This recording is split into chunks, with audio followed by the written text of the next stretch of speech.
So I'm in the shed today. I thought I'd do a check-in. It's April 6th today, so almost exactly 18 months since I tore my right TFCC.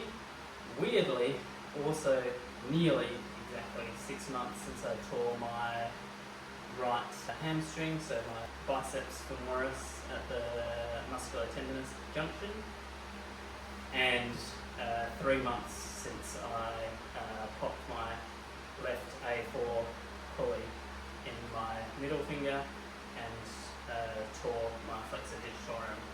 Bit of a check-in on different exercises I've been doing. It won't be all of them because it takes me about an hour and a half now to do all of these exercises, and I think it's been hard to let go of them with kind of a run of injuries. I'm afraid that if I don't do them, I'll get injured. I've made my approach to the rehab / training pretty consistent across the board, which is the idea of kind of slow progressive overload, never truly maxing out, and I think that that's going to be how I'm going to approach the climbing as well, at least until this fear of injury settles down a little bit. Doing hamstring, I think it's more training than rehab now, or prehab, whatever you want to call it. The finger, rehab, maybe slowly transitioning to training at some point with the same philosophy.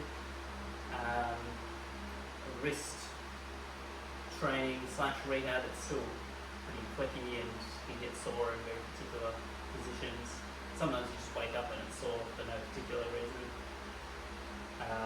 And trying to maintain some kind of base strength. So I've been doing stuff in a weights gym. Bench press has been really, really challenging with the wrist. So I've been doing for a long time just the bar, and then I think I added the other day just 5 kilos to the bar, and that's felt okay for the wrist. Been doing deadlift, squat, for the wrists, reverse barbell curls, which seem to really help, particularly with that kind of like wrist extension position. But in the shed, I've been doing kind of focus on more pulling, so weighted pull-ups, which we'll get to in a bit. Starting with the wrist, I've been doing wrist rotations. I initially had a shorter crowbar, but as you can see, the red's a fair bit longer. It hasn't been an exact science because there's not exactly measurements on the side, but I've sort of been kind of moving down the bar and doing the rotations. So now, from memory, I'm about there with the wrist, and then you just try to control it in rotation and bring it back and same the other way. And I've been doing 10 reps of that, and every time you just go down slightly, probably like by a finger breadth, I bring it down to 5 reps and then build up by a rep every session if it's feeling easy, and if it's not feeling easy, keep it at the same number of reps until it feels easy. And I've been mirroring the training on the left because that left wrist was injured a long time ago, and I feel like it's good to build a little bit of symmetry, and same sort of thing there. The other wrist exercise I've been doing has been essentially you're going to roll it up and it challenges flexion, so kind of keep the wrist flexed and stop that rotating out, and I've been clipping the weight on. This one, 8.75. It's kind of a lift, rest, and do 5 reps like this. I'm just trying to pick it up and keep that wrist flexed.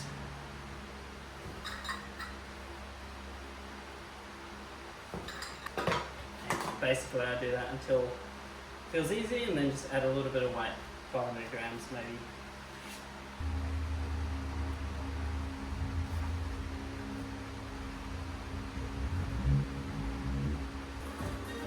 So this is the first exercise. I've been doing this one now since I could hang off a bar with the wrist. The first goal when I started being able to hang with the wrist was to be able to do pull-ups again. that took about a couple of months to come back actually. But since then I've taken the approach of gradually adding weight. So before the wrist injury, I think my shoulders are the strongest that they've ever been. So I could do 3 sets of 5 reps at, I think it's 7 kilos.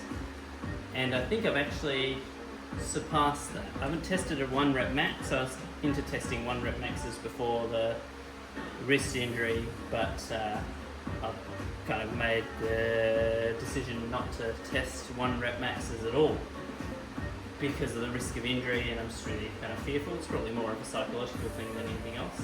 My 1 rep max before the wrist injury for 1 pull-up with weight added, I think was 10 kilos. That was maxed out. The approach I'm taking now is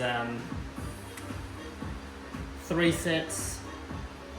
You start with 3 reps at whatever weight you're going at, and then if that 3 sets of 3 reps feels really easy, then I go up to 4 reps. So 3 sets of 4 reps until that feels trivial, and then I keep going until I get to 3 sets of 6 reps.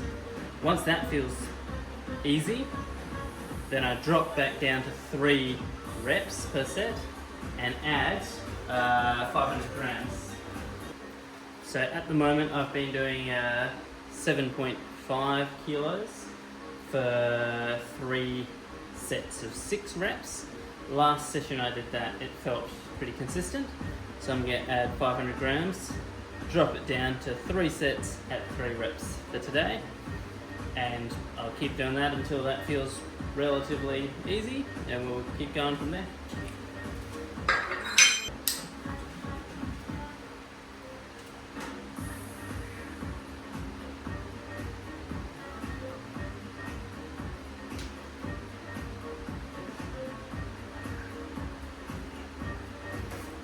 So I've tried to apply a similar philosophy to the finger training. I've been doing it on both sides.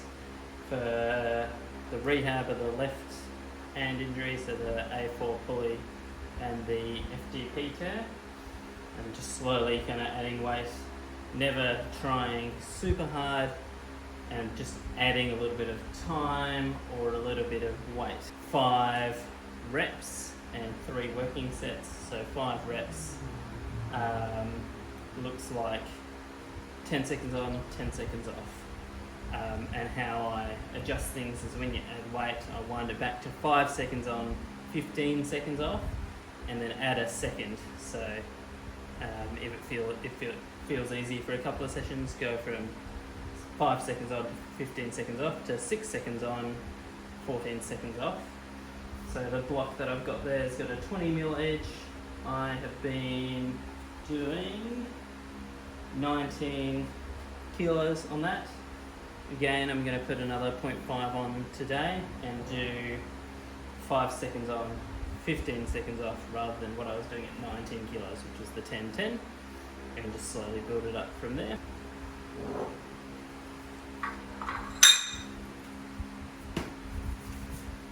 Left hand's been the injured one. Weirdly, in this process of rehab, even though the climbing hasn't been that much, I irritated my right hand ring finger A2, but I've got a bunch of releases and that's been a lot better actually. So I'll start with the left.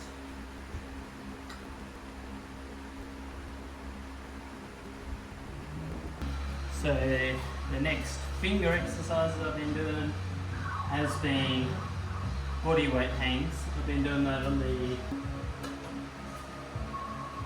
so it's about 30 to 32mm edge. Same sort of philosophy with the block hangs. On the 30mm edge, I'm now doing 6 seconds on, 14 seconds off. The aim obviously being able to get to 10 and 10. The question is, once I can do 10 and 10, whether I go to the 20mm edge, so the bottom edge on the 1000, and try a smaller edge, a bit fearful of that, but maybe that'll go alright. Or to start adding weight to the 30. The problem with the 30 is it feels really uncomfortable for the skin. It really feels like it's pinching the skin. But that's been the body weight hanging. So today I'm going to try 7 seconds on, 13 seconds off.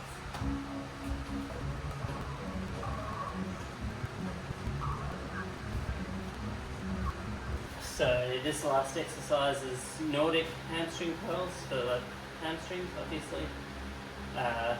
Put this little thing up in the shed, put the feet under, and I'm trying to get to touch these pads I'm sitting on.